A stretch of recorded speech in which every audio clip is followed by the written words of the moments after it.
Option দিয়ে উত্তর বলবো না, আজকে 10টা বাক্য শোনাবো যেগুলোর মধ্যে থাকবে উত্তর। ঠিক আছে, তো একটু অন্যরকমভাবে করা যাক।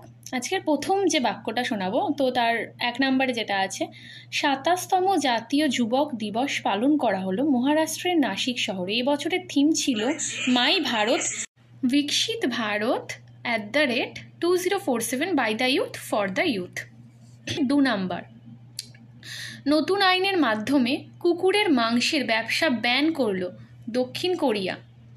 3 নাম্বার, সম্প্রতি রাম লালা দর্শন স্কিম লঞ্চ করল ছত্তিশগড়।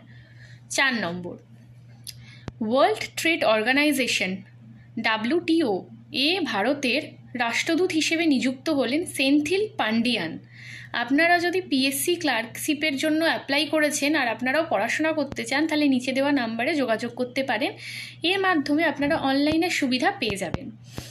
তো আজকের 5 নাম্বার বাক্য, ভুটানের প্রধানমন্ত্রী পদে পুনরায় নির্বাচিত হলেন তাসেরিং টোবগে।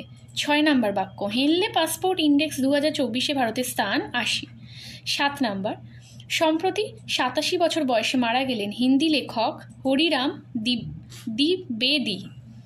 8 নাম্বার, ইন্টারন্যাশনাল লেবার অর্গানাইজেশনের রিপোর্ট অনুযায়ী 2024 সালে বিশ্বে বেকারত্ব 5.2% বৃদ্ধি পাবে। আজকে 9 নাম্বার, বিশাখাপত্তনমে মিলান 24 নামে অনুশীলন হোস্ট করবে ভারতের নেভি। এবং আজকে 10 নম্বর বাক্য, শ্রীলঙ্কার ক্যান্ডিতে ক্যাম্পাস চালু করতে করতে চলেছে IIT ম্যাড্রাস। সুস্থ থাকুন, ভালো থাকুন, দেখা হচ্ছে পরের দিন।